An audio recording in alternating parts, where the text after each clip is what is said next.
काश्तकार भाइयों, प्याज की फसल से भरपूर पैदावार लेने के लिए हमें कौन कौन सी खादों का इस्तेमाल करना चाहिए। मोटे साइज के प्याज यानी बल्क का साइज बढ़ाने के लिए हमें कौन कौन सी खादों का इस्तेमाल करना चाहिए, इसी बारे में हम आज बात कर रहे होंगे।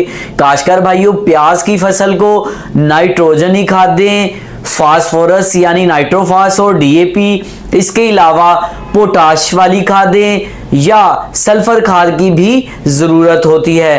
काश्तकार भाइयों, इन खादों का किस वक्त इस्तेमाल करना चाहिए प्याज की फसल में और कितनी मिकदार में इस्तेमाल करना चाहिए, इसी बारे में हम आज बात कर रहे होंगे।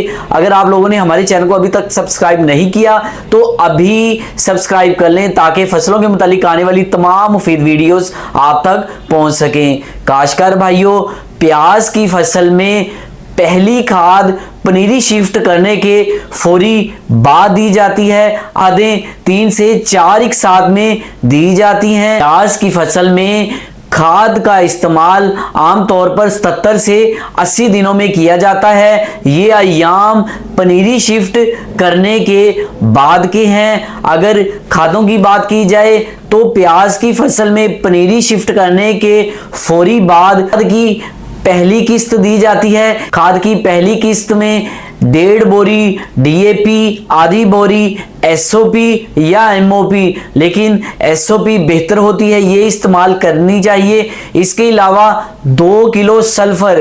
काश्तकार भाइयों, प्याज की फसल में सल्फर बड़ी अहमियत का हामिल है। जो प्याज का कड़कपन आप देखते हैं वो इसी सल्फर की वजह से बनता है। सल्फर के बगैर आप अच्छी क्वालिटी का प्याज हासिल नहीं कर सकते।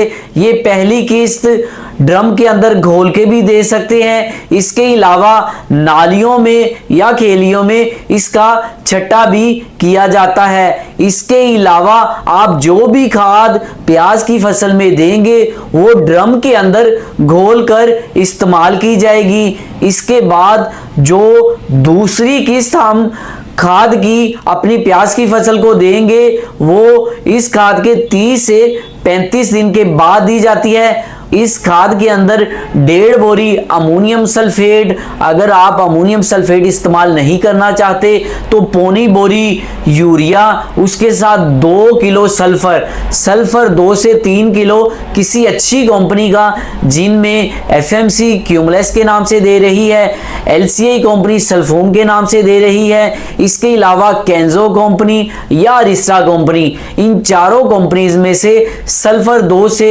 3 किलो आप इस्तेमाल करेंगे। साथ आधी बोरी एसओपी इस्तेमाल की जाएगी। इसके बाद तीसरा पानी जो कि 35 से 40 दिन के बाद लगाया जाता है। काश्तकार भाइयों, इसमें 1.5 बोरी अमोनियम सल्फेट या 1.25 बोरी यूरिया, 2 से 3 किलो सल्फर, ये मिकदार हम अपनी प्याज की फसल को देंगे। इस तरह हम 3 एक साथ में 8 से 10 किलो सल्फर अपने प्याज की फसल में देंगे। ये तो थी खाद डीएपी के साथ, ये खाद थी डीएपी के साथ। अगर आप डीएपी के अलावा नाइट्रोफास इस्तेमाल करना चाहते हैं तो प्याज की फसल को पनीरी शिफ्ट करने के बाद फौरी 1 बोरी नाइट्रोफास, आधी बोरी एसओपी, उसके अलावा 2 किलो सल्फर और दूसरी किस्त जो हम अपनी प्याज की फसल को खुराक की सूरत में देते हैं उसमें भी इसी तरह 1 बोरी नाइट्रोफास, आधी बोरी एसओपी या एमओपी प्लस 2 किलो सल्फर इस्तेमाल करेंगे। और तीसरी किस्त खुराक की सूरत में ठीक इसके 35 से 40 दिन के बाद देते हैं, उसमें 1 बोरी नाइट्रोफास और 2 किलो सल्फर का इस्तेमाल करेंगे। इस तरह हम प्याज की फसल से भरपूर पैदावार लेने के लिए 77 से 80 दिन के अंदर खुराक पूरी करते हैं। काश्तकार भाइयों, इसके अलावा अगर आपको फंगस के अलावा पौधे की जो ऊपर वाली पत्ते होते हैं वो सूखते हुए नजर आते हैं तो आप किसी भी कंपनी का अच्छा अमाइनो एसिड, जिसमें जाफर कंपनी का टैकामिन, उसके अलावा बायर कंपनी एम्बिशन के नाम से, इसके अलावा सजेंटा कंपनी इजाबियान के नाम से मार्केट में अपने अमाइनो एसिड डिस्ट्रीब्यूट कर रही हैं।